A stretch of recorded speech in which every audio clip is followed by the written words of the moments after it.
Good morning to all. നമ്മളിന്ന് ഈ വീഡിയോയിൽ ഡിസ്കസ് ചെയ്യുന്നത് +1 ഫിസിക്സ് ടെക്സ്റ്റ് ബുക്കിലെ മൂന്നാമത്തെ ചാപ്റ്ററായ മോഷൻ ഇൻ എ പ്ലെയിൻ എന്നതിലെ ചില ഇമ്പോർട്ടൻറ്റ് ടോപ്പിക്സ് ആണ്. ഇതിൽ നമ്മൾ നോക്കുന്നത് ഏതെങ്കിലും തരത്തിലുള്ളൊരു മോഷൻ, അതൊരു പ്ലെയിനിലാണ് മൂവ് ചെയ്യുന്നതെങ്കിൽ അല്ലെങ്കിൽ 2 ഡയമെൻഷണൽ മോഷനെ പറ്റിയാണ് ഈ ഒരു ചാപ്റ്ററിനകത്ത് പറഞ്ഞിരിക്കുന്നത്. അപ്പോൾ അതിലെ ഒന്നാമത്തെ നമ്മൾ ആദ്യമായിട്ട് നോക്കുന്നൊരു ടൈം എന്ന് പറയുന്നത് വെക്റ്റർ ക്വാണ്ടിറ്റീസ് ആണ്.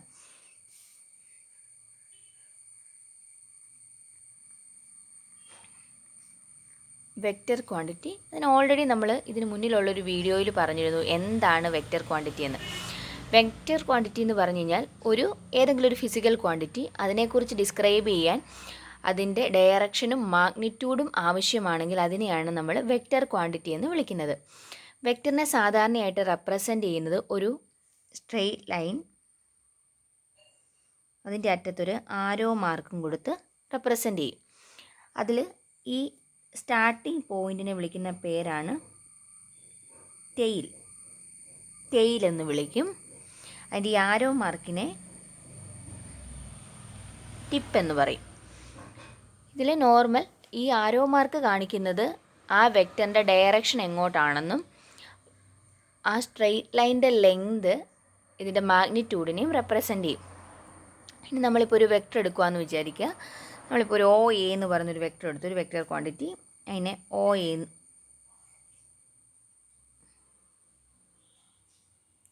എന്ന് വിളിച്ചു. OA എന്ന് പറഞ്ഞൊരു വെക്റ്റർ ക്വാണ്ടിറ്റി ആണെങ്കിൽ അതിന് നമ്മൾ വെക്റ്റർ ഫോമിൽ ഇങ്ങനെ എഴുതാം. OA എന്ന് എഴുതിയിട്ട് മുകളിലൊരു ആരോ മാർക്ക് കൊടുക്കാം. അങ്ങനെയാണെങ്കിൽ അതിനെ വെക്റ്റർ OA എന്ന് വിളിക്കും. അപ്പോൾ OA എന്ന് പറയുന്ന ഫിസിക്കൽ ക്വാണ്ടിറ്റി ഒരു വെക്റ്ററാണ്. അതിനെ റെപ്രസെൻ്റ് ചെയ്യുന്നത് വെക്റ്റർ OA എന്ന് പറഞ്ഞ് റെപ്രസെൻ്റ് ചെയ്യുന്നു. ഇനി പല ടൈപ്പ് വെക്റ്റേഴ്സ് ഉണ്ട്. അതായത് ഒരു എക്സാമ്പിൾ നമുക്ക് നോക്കാം. ഒന്നാമത്തത് ഈക്വൽ വെക്റ്റേഴ്സ്.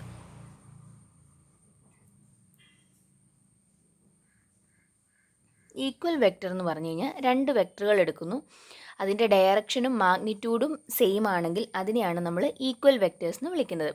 ഡയറക്ഷനും സെയിം ആയിരിക്കണം, മാഗ്നിറ്റ്യൂഡും സെയിം ആയിരിക്കണം. ഫോർ എക്സാമ്പിൾ ഇപ്പോൾ ഇവിടെ നമ്മൾ ഒരു OA എന്ന് പറയുന്നൊരു വെക്റ്റർ എടുത്തു. OA, അതിൻ്റെ മാഗ്നിറ്റ്യൂഡ് 5 ആണെന്ന് വിചാരിക്കുക.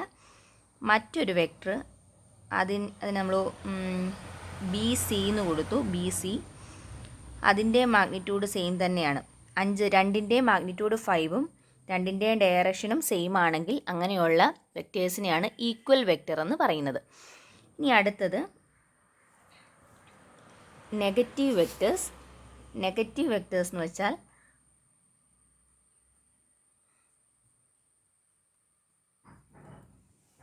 മാഗ്നിറ്റ്യൂഡ് സെയിം ആയിരിക്കും, പക്ഷേ ഡയറക്ഷൻ ഓപ്പോസിറ്റ് ആയിരിക്കും. അതായത് ഇപ്പോൾ നമ്മൾ ഈ പറഞ്ഞ എക്സാമ്പിൾ വെച്ച് തന്നെ ഇതിനെ നമുക്ക് റെപ്രസെൻ്റ് ചെയ്യാൻ പറ്റും. അതായത് ഇത് OA, മാഗ്നിറ്റ്യൂഡ് 5 ആണെന്ന് വിചാരിക്കുക. ഇത് BC,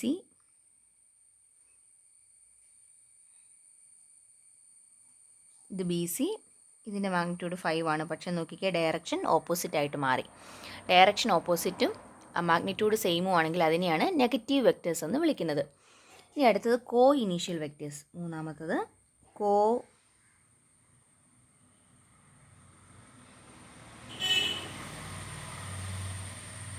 initial vectors.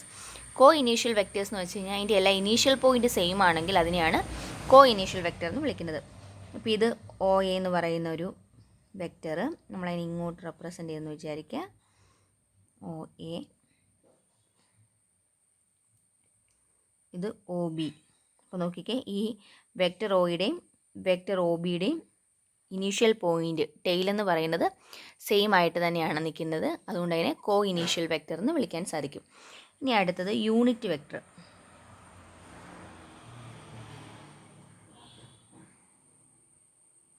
Unit vector എന്ന് പറഞ്ഞു കഴിഞ്ഞാൽ ഡയറക്ഷൻ ഉണ്ട്, മാഗ്നിറ്റ്യൂഡ് 1 ആണെങ്കിൽ അതിനെയാണ് നമ്മൾ യൂണിറ്റ് വെക്റ്റേഴ്സ് എന്ന് വിളിക്കുന്നത്. സാധാരണയായിട്ട് നമ്മൾ മാഗ്നിറ്റ്യൂഡ് റെപ്രസെൻ്റ് ചെയ്യുന്നത് മോഡുലസ് ഉപയോഗിച്ചുകൊണ്ട് റെപ്രസെൻ്റ് ചെയ്യും. നമ്മളിപ്പോൾ ഒരു വെക്റ്റർ എടുത്തു, വെക്റ്റർ A എടുത്തെന്ന് വിചാരിക്കുക. ഒരു ഗിവൺ വെക്റ്ററാണ് വെക്റ്റർ A. അതിനെ നമുക്ക് ഇങ്ങനെ റെപ്രസെൻ്റ് ചെയ്യാം. Vector A is equal to modulus of vector A into A cap എന്ന് കൊടുക്കുന്നു. ഇതിനകത്ത് ഈ മോഡുലസ് ഓഫ് വെക്റ്റർ എ എന്ന് പറയുന്നത് ഈ ഗിവൺ വെക്റ്ററിൻ്റെ, അതായത് വെക്റ്റർ എയുടെ മാഗ്നിറ്റ്യൂഡാണ്. അതായത് മോഡുലസ് ഉപയോഗിച്ചുകൊണ്ട് റെപ്രസെൻ്റ് ചെയ്യുന്നത് മാഗ്നിറ്റ്യൂഡാണ്. ഇനി അതിൻ്റെ കൂടെ എന്തുകൂടിയുണ്ട്, ഒരു എ ക്യാപ്പ് എന്ന് കൊടുത്തിട്ടുണ്ട്. ഇതിനെയാണ് യൂണിറ്റ് വെക്റ്റർ എന്ന് വിളിക്കുന്നത്. അപ്പോൾ യൂണിറ്റ് വെക്റ്റർ ആണെങ്കിൽ നമ്മളത് ക്യാപ്പ് ഉപയോഗിച്ചുകൊണ്ടാണ് റെപ്രസെൻ്റ് ചെയ്യുന്നത്. ഇങ്ങനെ വെക്റ്റർ എന്ന് പറയുന്നതിന് പകരം എന്ത് കൊടുക്കും, ഇങ്ങനെ ഒരു ക്യാപ്പ് ഇട്ട് കൊടുക്കും. എന്നിട്ട് അതിന് എ ക്യാപ്പ് എന്ന് വിളിക്കും. അതായത് യൂണിറ്റ് വെക്റ്റർ എന്ന് പറഞ്ഞു കഴിഞ്ഞാൽ അത് റെപ്രസെൻ്റ് ചെയ്യുന്നത് എ ക്യാപ്പ് എന്നായിരിക്കും.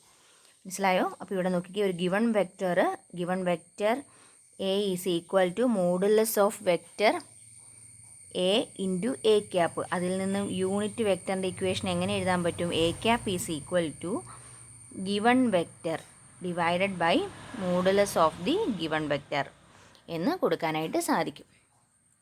ഇനി അടുത്ത ഒന്നാണ് ഓർത്തോഗണൽ യൂണിറ്റ് വെക്റ്റേഴ്സ്. അത് വളരെ ഇമ്പോർട്ടൻ്റ് ആയിട്ടുള്ള ഒന്നാണ്. നമ്മളിനി മുന്നോട്ടുള്ള ക്ലാസ്സുകളിലൊക്കെ ഒരുപാട് സ്ഥലത്ത് ഉപയോഗിക്കുന്നതാണ്. ഓർത്തോഗണൽ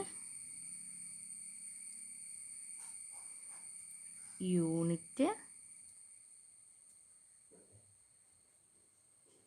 വെക്റ്റേഴ്സ് ഫിസിക്സിൽ മാത്രമല്ല മാത്സിലും ഒക്കെ നമുക്ക് ഉപയോഗിക്കേണ്ടി വരുന്ന ഒന്നാണ് orthogonal unit vector. Unit vector എന്താണെന്ന് നമ്മൾ പറഞ്ഞു. മാഗ്നിറ്റ്യൂഡ് 1 ആയിട്ടുള്ള വെക്റ്റേഴ്സിനെയാണ് യൂണിറ്റ് വെക്റ്റർ എന്ന് പറയുന്നത്. ഇനി നമുക്കറിയാം, നമ്മളൊരു കാർട്ടീഷ്യൻ കോർഡിനേറ്റ് സിസ്റ്റം എടുക്കുകയെന്ന് വിചാരിക്കാം. ഇത് എക്സ് ആക്സിസ്, ഇത് വൈ ആക്സിസ്, ഇത് ഇസഡ് ആക്സിസ്. എക്സിന് പാരലായിട്ട് നമ്മളൊരു യൂണിറ്റ് വെക്റ്റർ കൺസിഡർ ചെയ്തെന്ന് വിചാരിക്കാം. അതിനെ ഐ ക്യാപ്പ് എന്ന് വിളിച്ചു. നമ്മൾ പറഞ്ഞു യൂണിറ്റ് വെക്റ്ററാണ് ക്യാപ്പ് ഇട്ട് റെപ്രസെൻ്റ് ചെയ്യുന്നത്. വൈ ആക്സിസിന് പാരലായിട്ട് നമ്മളൊരു യൂണിറ്റ് വെക്റ്റർ എടുത്തു, അതിനെ ജെ ക്യാപ്പ് എന്ന് വിളിച്ചു. അതുപോലെ ഇത് ഇസഡ് ആയിരുന്നേ, ഇസഡ് ആക്സിസിന് പാരലായിട്ട് നമ്മളൊരു യൂണിറ്റ് വെക്റ്റർ എടുത്തു, അതിനെ കെ ക്യാപ്പ് എന്ന് വിളിച്ചു. സോ ഈ I J K cap unit വെക്റ്റേഴ്സിനെയാണ് എന്തെന്ന് വിളിക്കുന്നത്? ഓർത്തോഗണൽ യൂണിറ്റ് വെക്റ്റേഴ്സ് എന്ന് വിളിക്കുന്നത്. അതായത് എക്സും വൈയും ഇസഡും ആക്സിസിന് പാരലായിട്ടുള്ള യൂണിറ്റ് വെക്റ്റേഴ്സിന് പറയുന്ന പേരാണ് ഓർത്തോഗണൽ യൂണിറ്റ് വെക്റ്റേഴ്സ്.